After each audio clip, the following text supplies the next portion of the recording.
Welcome to Connected Through Change. Men supporting menopause, two voices, one journey. Your host is Russell Betts, author of the international best-selling book, The Good Husband's Guide to Menopause, and founder of the Connected Through Change movement. Each week, you'll hear both the men's and women's perspectives, so you can understand what's really happening beneath the surface and learn how to stay steady, supportive, and connected through one of life's biggest transitions. If you want clarity, confidence, and a stronger relationship during menopause and beyond, you're in the right place. Let's begin. You're sitting in the car. It's that 20-minute drive home after dinner with another couple, or maybe just the drive back from the grocery store. The radio is off. The kids aren't in the back seat anymore, or if they are, they're buried in their phones. And for the first time in 20 years, the silence between the two of you doesn't feel like a rest. It feels like a wait.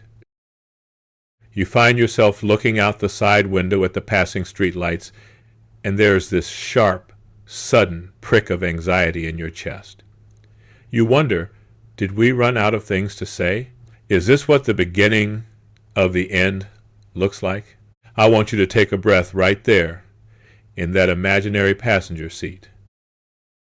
What you're feeling, that heavy, vibrating stillness, is one of the most common, yet least talked about, thresholds in a long-term relationship.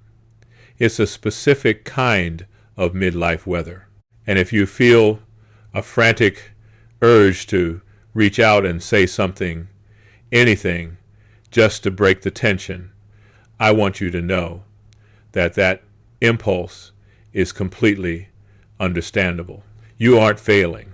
You're navigating a cooling of the air that happens to almost every high-functioning couple who has successfully built a life together. You are simply in a new season, and your internal compass is still trying to find north in a landscape that has changed. We've been talking in this series about the shift from fireworks to the fireplace, the move from the explosive high vibration energy of building the careers, the kids, the spectacle of a life in motion to something steadier. But there is a middle ground we have to cross first. And it's a place I call the smoke. In the first half of your relationship, you were probably experts at the spectacle. You had what I call a relational repair kit. Think about it. Whenever the energy dipped or the connection felt thin, you knew exactly which tool to grab. You scheduled the big trip. You initiated a 4-hour marathon conversation about the state of the union. You pushed for a high-intensity date night. You struck matches, and you lit rockets, because in that season, keeping the sky bright was the goal. It worked. It kept the vibration high. But now, you reach for the old kit, and the tools feel strangely light. You try to initiate that deep talk, and it feels forced. You go on the trip, but the silence follows you to the hotel room. This is the moment where the impulse to fix becomes a liability. See, for high-achieving, high-functioning people, which I suspect you are, emptiness is almost always coded as failure. You have spent 2 decades being productive together. You have managed budgets, navigated family crises, and coordinated the thousands of moving parts that constitute a modern life. You are experts at time solving. So, when you look across the kitchen island and you don't feel that old electricity, your brain does what it was trained to do. It treats your relationship like a broken appliance.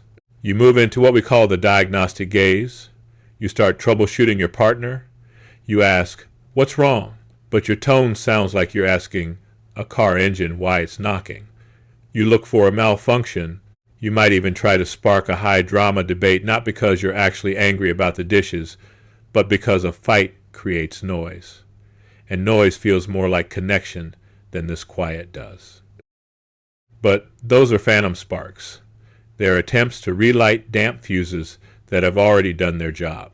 There's a dynamic that often happens here that we can think of as a thermostat mismatch.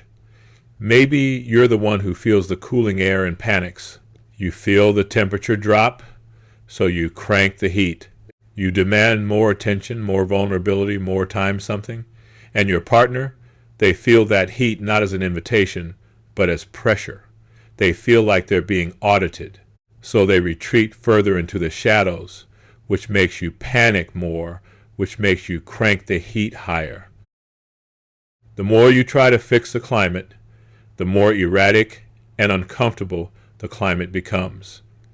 You find yourself trapped in a cycle of performance. You're trying to act like a couple that is thriving by a standard of intensity that belongs to people you aren't anymore. You have outgrown the fireworks, but you haven't yet learned how to sit by the fire. This week, our only goal is containment. Containment is the uncomfortable, necessary act of holding the tension of this cooling relationship without rushing to strike another match. It is the courage to stay in the room when the lights are low. I often tell couples that a fireplace cannot be built while the fireworks are still exploding. The smoke has to clear first. And right now, you are in the smoke. The weight you are feeling, that stillness that feels like it's pressing against your chest, isn't the end of your story. It is the containment phase. It's the space between who you were as a couple and who you are becoming. And that space cannot be bypassed. If you try to fix the relationship too early, you will fix it into an old shape. You'll force it back into a version of intensity that you are actually too tired to maintain.